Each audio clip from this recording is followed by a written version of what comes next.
He humiliated me over vinegar in front of a room full of people, and that's when I knew. I'd stopped loving him years ago, maybe decades. I just hadn't admitted it yet. 6 months later, I'm sitting in a cafe in Paris, divorce papers hidden in the most ridiculous place imaginable, breathing air that doesn't taste like resentment, while he's back home planning the wedding of the century to a woman he barely knows. I couldn't believe the speed. 3 weeks from my departure to his I do with someone new, like our 26 years together were just a dress rehearsal for his real life. Then the wedding happened, and during the toasts, someone said one sentence that burned his perfect day to the ground in front of 300 guests and 10 million people online. The truth doesn't need permission to speak. It just needs the right moment. And when he called me screaming, blaming me for sabotaging his fairy tale, I realized something shocking. Karma isn't revenge. It's just consequence catching up to people who build their lives on lies. What happened next changed everything. For him, for our kids, for me. Because sometimes betrayal circles back, sometimes justice wears a smile, and sometimes the person who walks away quietly gets the last word without ever having to say it. He screamed at me over balsamic vinegar, not because I forgot it, because I brought the wrong brand. We had 12 guests watching, forks frozen midair, and Martin's face twisted into this expression I'd seen 1,000 times before, but never truly saw until that moment. The humiliation wasn't just mine. It was the sudden, shocking realization that I'd been living with someone who needed an audience for his cruelty. I couldn't believe how small he'd made something so trivial, how loud his voice echoed in that dining room, how the betrayal wasn't in the yelling. It was in the years I'd spent convincing myself this was normal. That night, while he laughed with those same guests over dessert, I felt something inside me go completely silent. It wasn't anger, it wasn't even hurt. It was the kind of clarity that comes when you finally stop lying to yourself. The next morning, I woke up and realized I didn't love him anymore. Not in the dramatic, explosive way you see in movies. It was quiet, factual, like noticing the sky is blue. I'd spent 26 years building a life with Martin, raising 2 kids, attending every function, playing the role of devoted wife, and somewhere along the way, I'd lost myself completely. The truth hit me harder than any argument ever could. I was living for his image, his status, his endless need for perfection, and I'd become invisible in my own life. I started watching him differently after that. The way he curated every Instagram post, the way he corrected my stories in front of friends, the way he treated our marriage like a performance that required a standing ovation.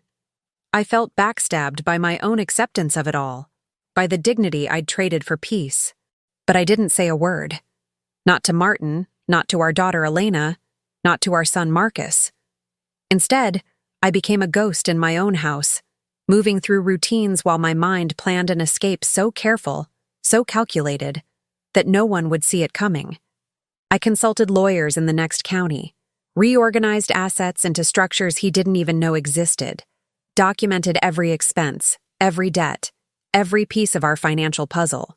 Revenge wasn't my goal. Reclaiming my self-worth was. I needed to leave without drama, without him turning my exit into another one of his theatrical productions where he played the victim and I played the villain. 6 months. That's how long it took to build my way out. I set up a trust, rearranged investments, made sure the house, with its Italian marble countertops from that specific quarry he had to have, stayed in his name along with the debts he'd racked up for appearances. Every document signed, every account separated, every loose end tied.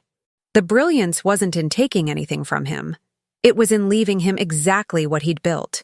A beautiful, expensive facade with nothing solid underneath. Karma doesn't need my help. It just needs the truth to catch up. And I was about to give truth a head start.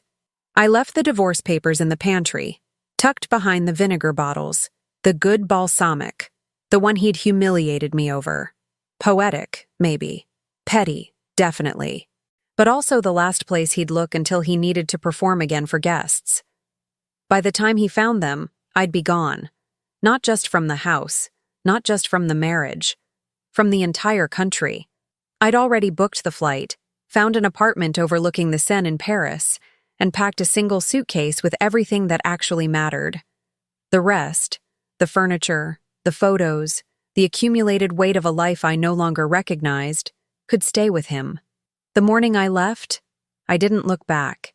I walked out of that house at dawn, drove to the airport, and felt something I hadn't felt in decades. Lightness. Martin would wake up, go about his day, probably not even notice I was gone until dinner time.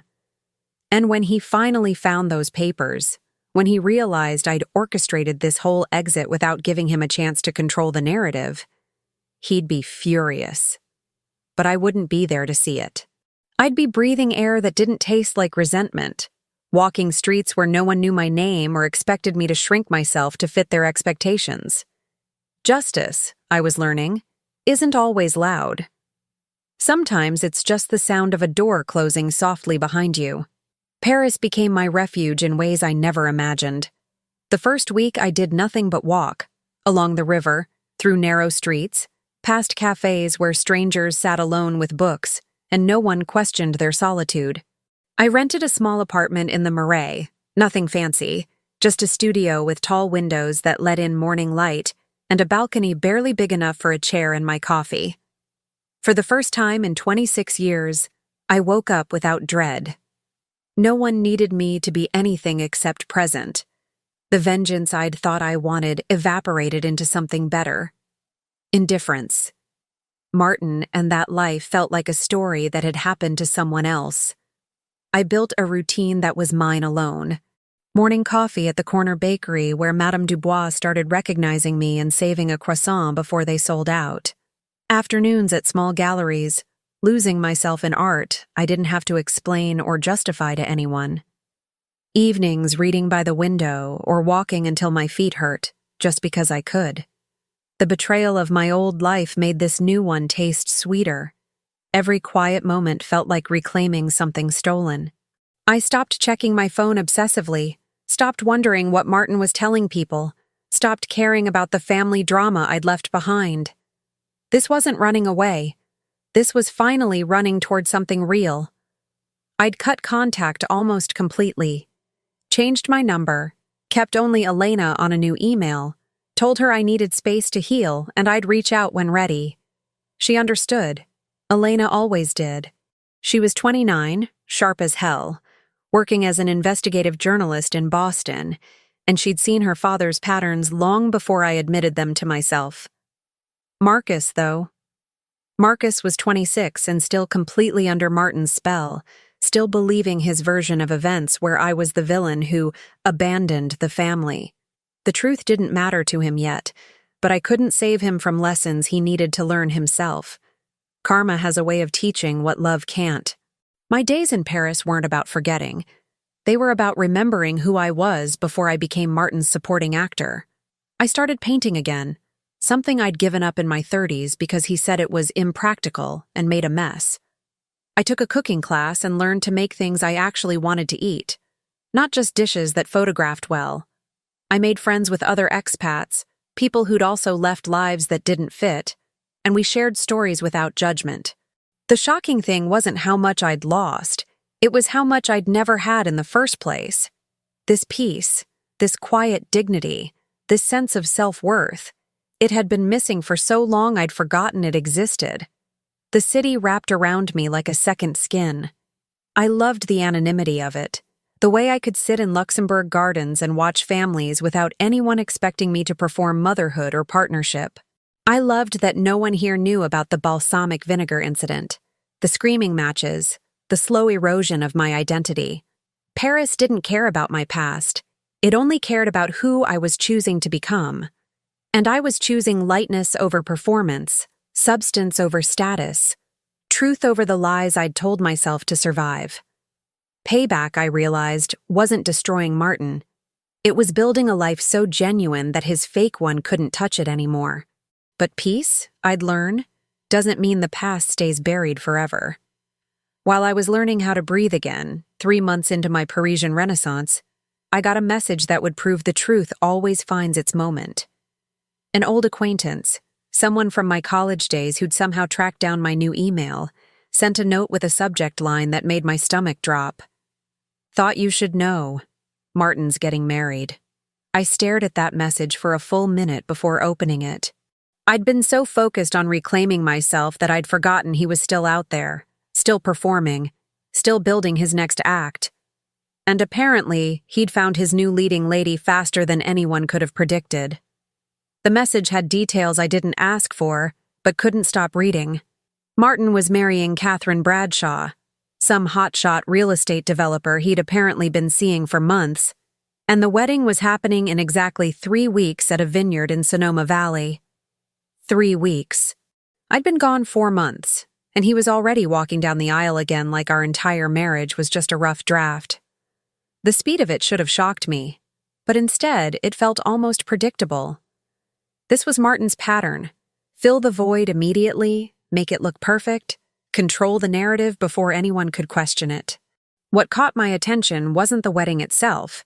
It was the betrayal of how quickly I'd been replaced, like 26 years could be erased with a new Instagram announcement and a ring.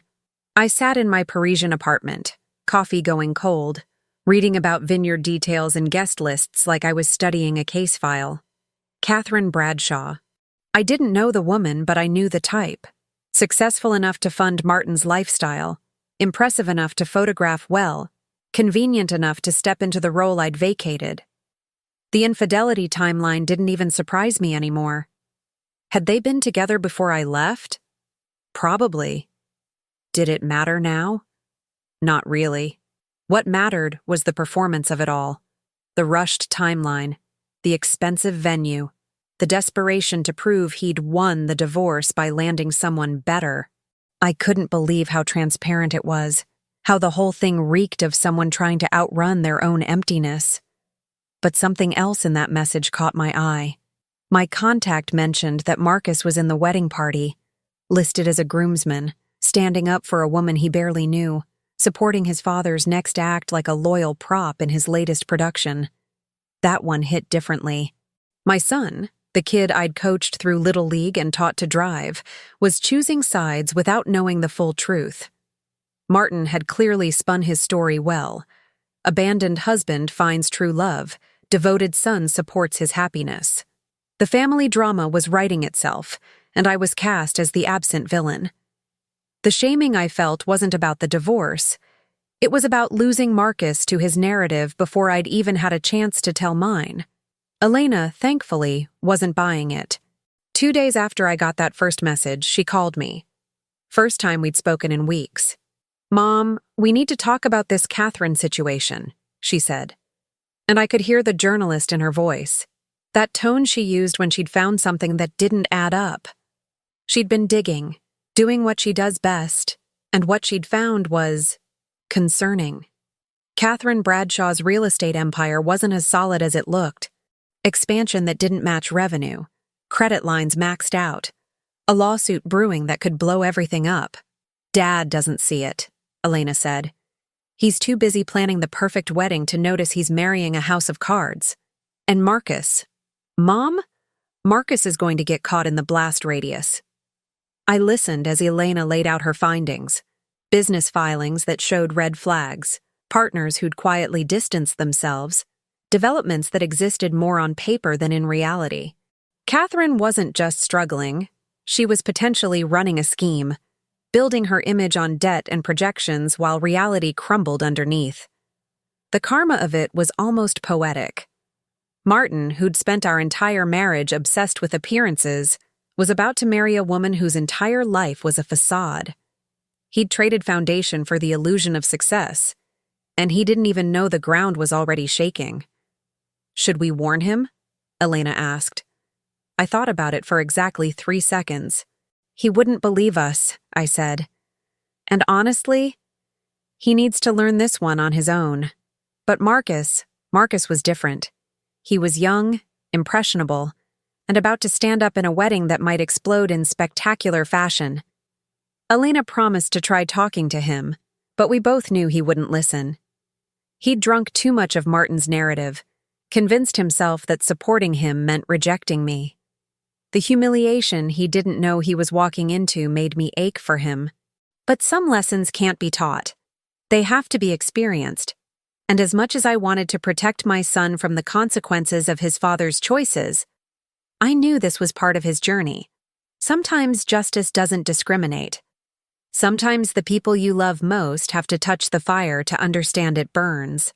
The wedding happened on a Saturday in early autumn, and I knew about it only because Elena sent me updates like she was covering a breaking news story. Marcus was there, fitted in an expensive suit, playing his role as groomsman with the kind of enthusiasm that broke my heart from 4,000 miles away.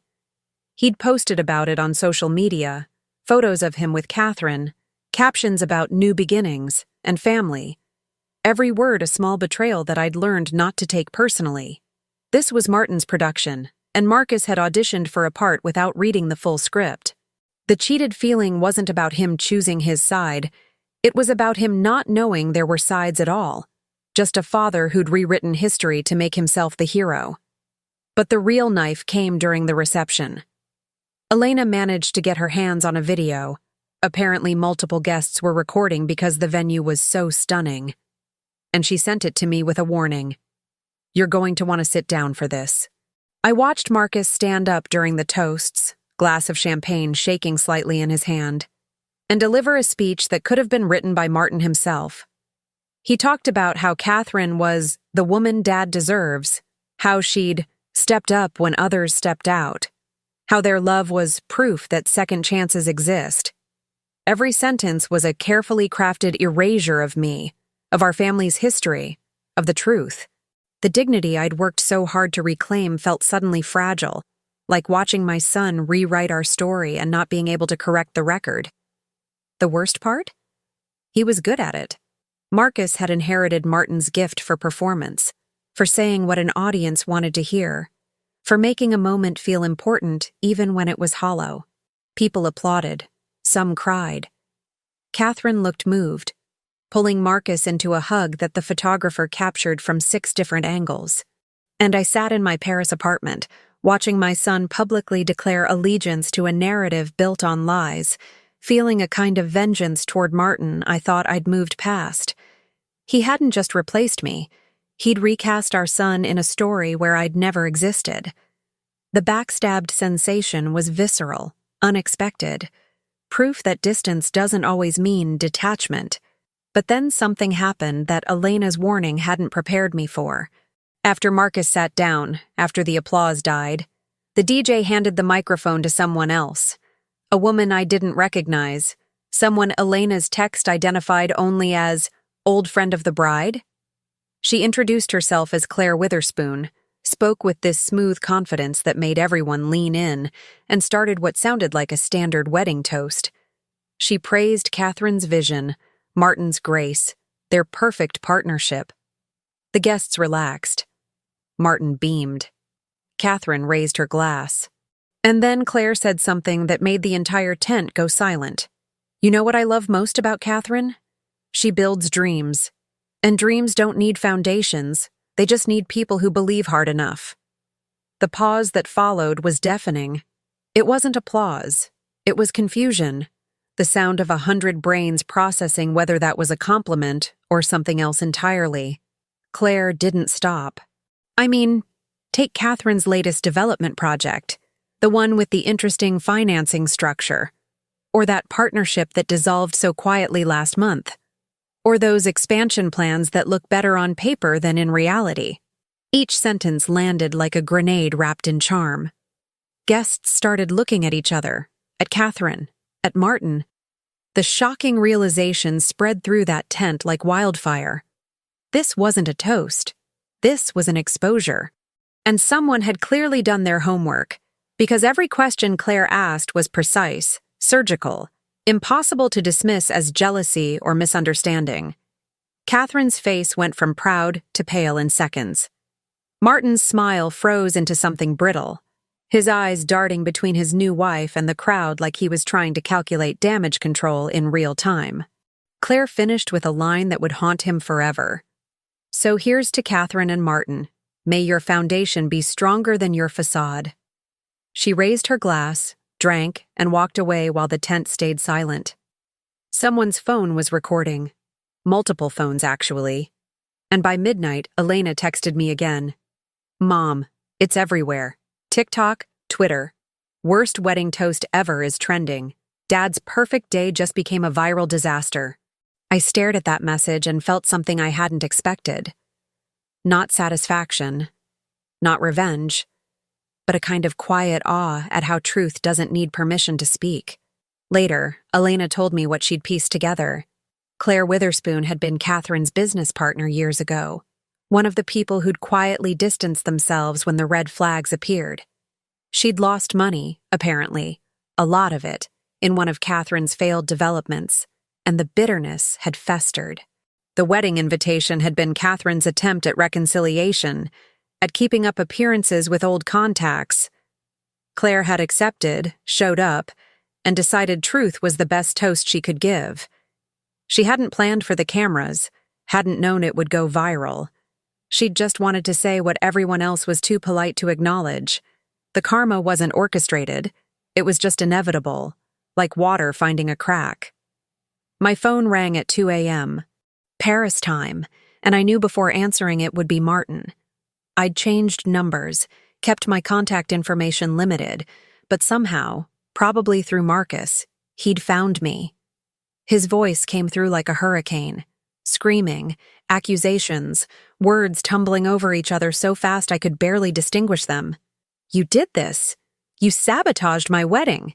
You sent that woman to humiliate me in front of everyone." The rage was pure, unfiltered, and completely misdirected. I let him yell for a full minute, sitting in my dark apartment, listening to him blame me for consequences he'd built himself. The betrayal in his voice was almost funny, like I'd somehow wronged him by existing while his perfect narrative collapsed. When he finally paused for breath, I spoke calmly, quietly, in a tone I'd practiced for months in therapy and morning walks along the Seine. "Martin, I didn't send anyone. I didn't plan anything. I didn't even know about your wedding until 3 weeks ago, and honestly, I didn't care enough to interfere." The silence on his end was sharper than his screaming. I continued, "What happened at your wedding wasn't sabotage. It was consequence. You built a life on appearances instead of truth, and you chose a woman who did the same thing. That's not my revenge.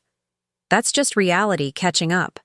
I could hear him breathing, ragged and furious, unable to process that I wasn't the villain in his story anymore. "You're lying," he hissed. "You've always been vindictive, always trying to make me look bad, always—" I cut him off, something I'd never done in 26 years of marriage. "No, Martin. I left because I was suffocating.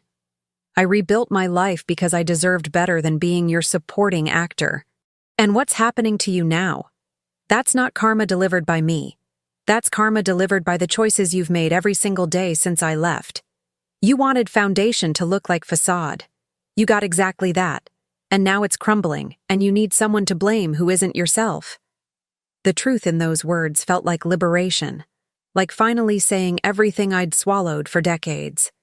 He tried arguing, tried reframing, tried making me responsible for his humiliation. But I was done.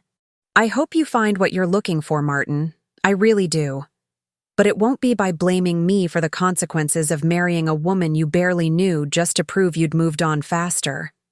I hung up, just ended the call, blocked the number, and sat in the darkness feeling lighter than I had in months. The justice wasn't in his suffering. It was in my refusal to carry his chaos anymore. He'd wanted me to be the villain so badly that he'd built his entire narrative around my absence. And now, even that wasn't holding up. Elena called minutes later. "He called you, didn't he?" I confirmed, and she sighed. "Mom, it's worse than the toast. The video went mega viral. Over 10 million views. There are TikTok trends using the audio, memes about facade versus foundation. Business analysis channels breaking down Catherine's red flags. Dad's trying to delete comments, control the narrative, but it's everywhere. He's become a symbol." I listened, processing the strangeness of modern justice. How a single moment, captured and shared, could become public tribunal. "How's Marcus?" I asked. Elena paused. "Shaken. He's getting messages. People connecting him to the video, to the family drama. His company's PR team is concerned." And there it was. The ripple effect Martin hadn't considered when he made Marcus part of his performance. Actions don't exist in isolation anymore. They echo across platforms, algorithms, networks. His need to stage the perfect comeback wedding hadn't just failed, it had become a case study in what happens when image becomes more important than substance. The shocking part wasn't the viral moment itself, it was how quickly the internet could turn a private humiliation into a shared cultural reference point. Martin had spent his whole life controlling narratives, and now the narrative was controlling him. I didn't feel victorious. I just felt sad for everyone still trapped in the story he kept trying to write. The lawsuit hit 2 weeks after the wedding, though Elena later told me it had been building for months, maybe even a year. Elena sent me the filing, a dense document outlining fraud allegations against Catherine's development company, with investor claims totaling over $40 million. The timing wasn't coincidental. Apparently, multiple parties had been building cases long before the wedding, and the toast had simply accelerated what was already inevitable. Banks froze assets, auditors descended, partners who'd smiled in wedding photos suddenly had lawyers issuing statements about lack of knowledge regarding irregular practices. What I was watching unfold in spreadsheets and courtrooms was systematic and unavoidable. Catherine's empire wasn't crumbling, it was evaporating, revealing that there'd been nothing solid underneath all along. Martin, by proximity and marriage, became collateral damage. His social media presence, usually curated perfection, went silent. Clients from his interior design business started quietly canceling contracts, uncomfortable with the association. The karma wasn't subtle anymore. It was public, documented, impossible to spin. He'd married Catherine 3 weeks after meeting her, driven by the need to prove he'd upgraded from me, and now he was legally tied to a woman facing potential indictment. Elena showed me screenshots of comments on the viral video, people analyzing Martin's choices, dissecting his rush to remarry, drawing connections between his obvious desperation and the red flags he'd missed. The internet had become judge and jury, and the verdict was unanimous. He'd chosen facade over foundation, and now he was paying the price. But Marcus was the one who broke my heart through all of this. His company put him on administrative leave after the wedding video made rounds internally and clients started asking uncomfortable questions.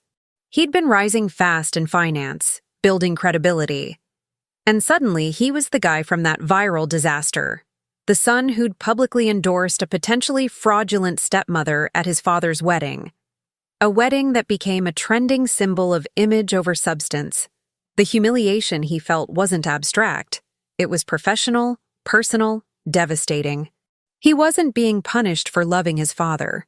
He was facing consequences for tying his professional reputation to a public narrative that turned out to be false. Elena told me he'd stopped answering her calls, stopped posting online, essentially disappeared into shame. And part of me wanted to reach out, to tell him this wasn't his fault, but another part knew he needed to sit with this, to understand what happens when performance matters more than truth. 3 weeks after the lawsuit, Marcus finally called me.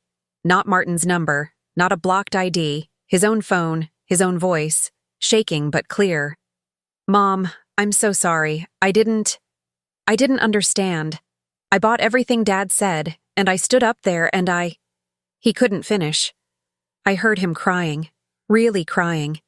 The sound of someone whose worldview had just shattered.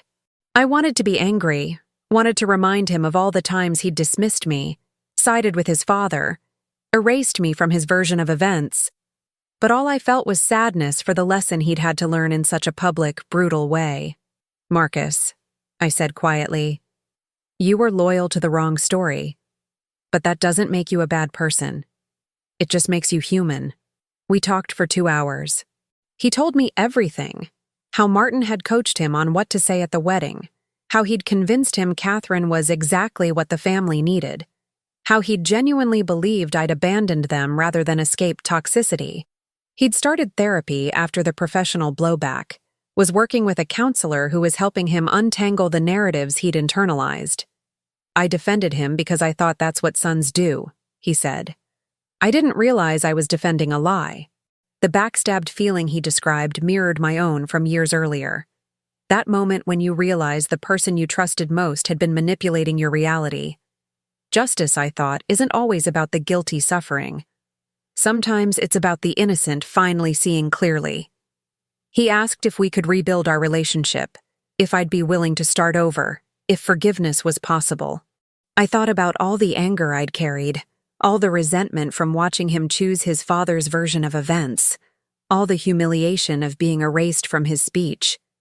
And then I thought about the woman I'd become in Paris, someone who'd learned that carrying grudges was just another form of prison.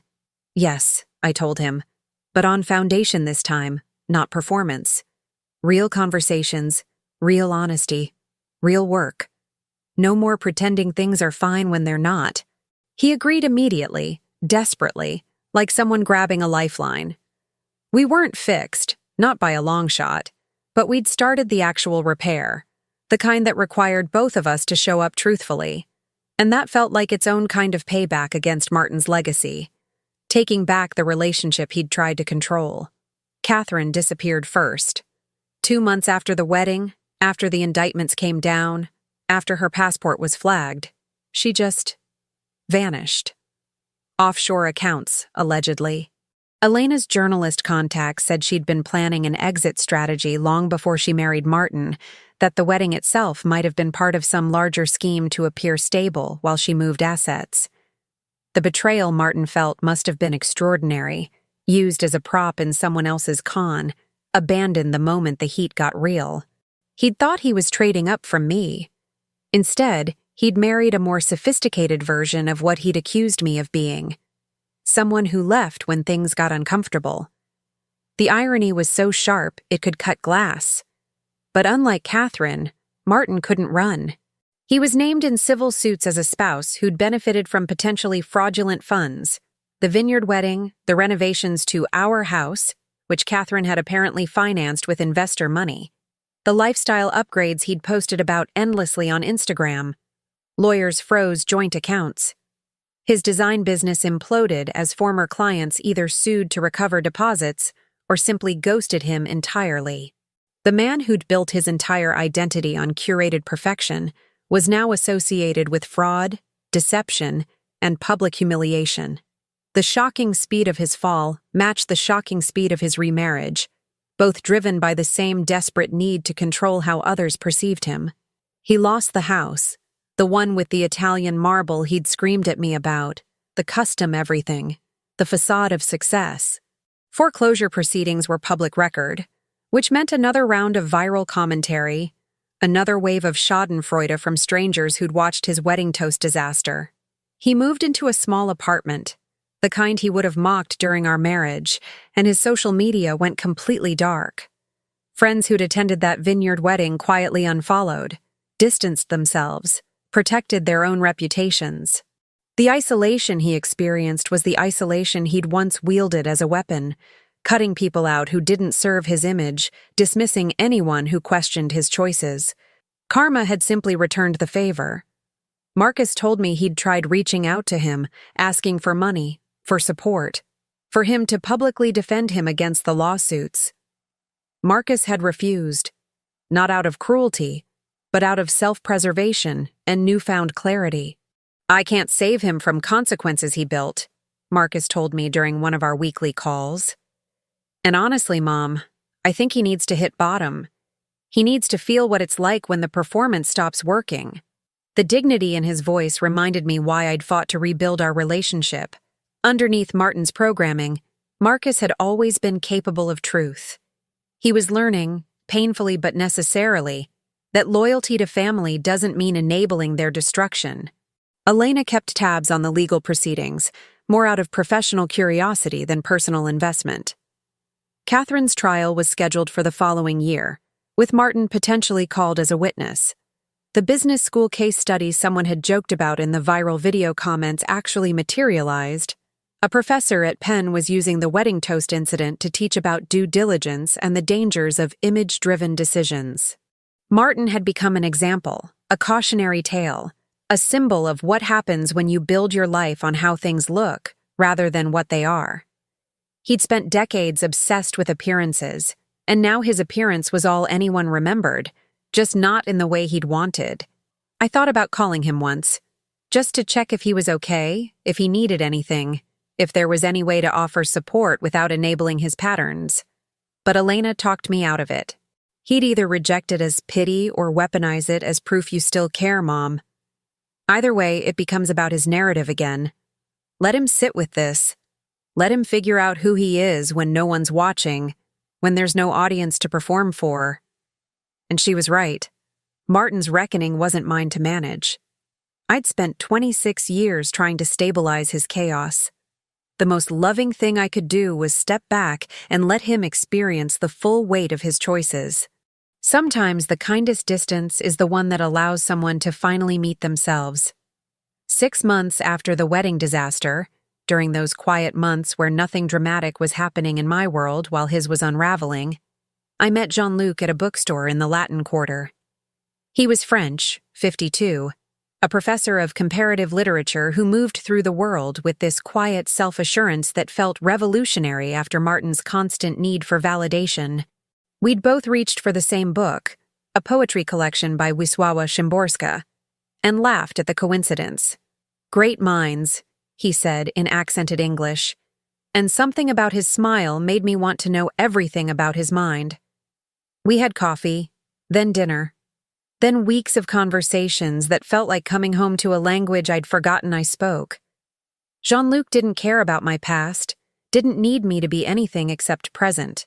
He lived in a sun-filled apartment with more books than furniture, taught classes on modernist poetry, and spent weekends at his family's cottage in Provence. There was no performance, no curation, no strategic presentation of self. He was just real. Messy kitchen, unfiltered opinions, laughter that came from his whole body.